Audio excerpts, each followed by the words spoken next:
So I'm gonna attempt to work on the GTR today. I haven't worked on it in over a month almost, so it's hot out, so I'm gonna be struggling. Sorry that rattling is this, but I have a wheel bearing to put on this back left. I don't know if this one's technically bad. It has some humming, so I'm just gonna replace it anyways. It was only $100.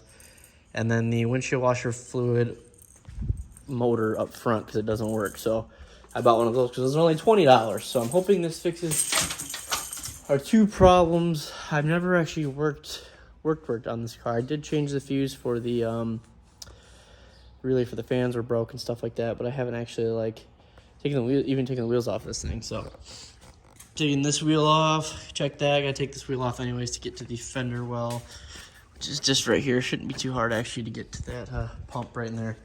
But I think I have to take a number 2 shit, so that might be my next thing before I start working on this. Okay, so of course I don't have any impact or mini impact, so I'm going old school using the breaker bar and my socket set. Take off this wheel. That pump should be right behind here, like I said. Just have to take this off and then kind of just pull it back. I should be able to change it really fast. I'm just worried about the wheel bearing. I've never done one, but these are just bolted in, they're not pressed in, so this should be easy, but it's my first time, so we will see. Also don't see my socket set. Oh, there it is. All right, got the front wheel off, very easy. It's kind of cool. It has a, I don't even know what that is.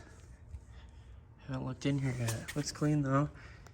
Now it's got new brakes on it, which is nice. See, the pad life looks gnarly. It's got some old axles on it though. Probably OG axles. All right, well, there's our thing we need. So we just need to get rid of some of these clips in here and then pull this back. All right, if you look in here, pump's right there, that little yellow thing. Look at this lip too is all carbon, it's thick. Goes all the way back. So I just gotta get some clamps on there, pull that electrical harness off, and transfer the new one on. That should be it. So then buckle all these up, fit all the missing holes in because there wasn't that many things put back in, and then we'll be done. Alright, there's the old one. I'm guessing that's factory. It is stained. It looks gross. New one's in. Beware, it is gonna gush everywhere. There's the new one. Just gotta go quick. Yeah, plugged in on the bottom. I haven't tried it yet, so I'm gonna test it right now. Make sure she works. This is the moment of truth. Kind of nervous, actually. Should be able to turn this on to on. Would you look at that? It works. Very nice. So now we can stop worrying about that. Move on to the next thing, which is the wheel bearing. So we button this up like we should with all the clips, and we are done. Okay, button down the side. It's all good. I'll tighten. I already filled up with the windshield wiper fluid, so that's good. Just gonna top off the oil because these do burn a little bit of oil like this. And then take the rear wheel off. I'm hoping this rear bearing is not hard to do. So we will see. I'm gonna top off the oil and then I'm gonna do that, and then I'll get to hopefully when the wheel's off and everything. Okay, fast forward, we have the back wheel off. These big Allen wrench bolts hold the caliper on. I gotta take that off. Take the little cotter pin out, axle nut off, rotor off, while we have this hung up. Oh, I just did something bad. Again, and then I need to put the new hub on, put the axle nut, torque it back down, and then we should be good, so we'll get going. Okay, took about 45 minutes, but I got all the bolts out of the back of the hub on the stock hub. At least it looks like it's the stock hub.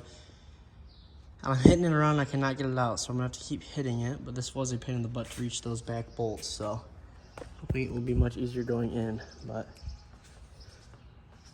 I'm going to try to bang on it with an actual hammer, see if I can get it loose and use a little wedge, and then see what we can do. All right, after putting the bolts back in and hitting them with a hammer for 10 minutes, we have the old wheel bearing out. Looks grummy, as you'd think. Now we're gonna put the new one on, zip it down, tighten all the bolts, and she's done. This is taking me probably 2 hours to do, and this is me having no idea how to do it. My first wheel bearing ever, so if I can do it, you can. But yes, it's not fun, and it would be easier if this bearing came off. It would have been done 20 minutes ago, but the bearing likes to get rusty. This is an older car, so we have to get stuck with dealing with that grime. But yeah, I'm gonna spray everything down in here, including the shoes and all that stuff. Get all this in there by the axle and the brake shoes. Get all that cleaned out. Put the new bearing in and we're set. All right, new one is fastened in. Just gotta get the rotor on, brake on, wheel on, and we're done. Test her out. Should be fine though. Torque the axle nut down. Put the cotter pin in. Now we just have to get everything on. All right, new wheel bearing is on. Everything's tightened down. Just have to put wheel back on. I noticed that the shoes on the e-brake pad were not fitting, so I thought that the rotor wasn't fitting on right, and it was the studs that were the wrong size, but it's the shoes. So watch out for those and don't be a dumbass like I did. It was trying to bang it on while it was hitting the shoes the whole time. So yeah, just watch out for that. But we're gonna throw these on, take it for a test drive.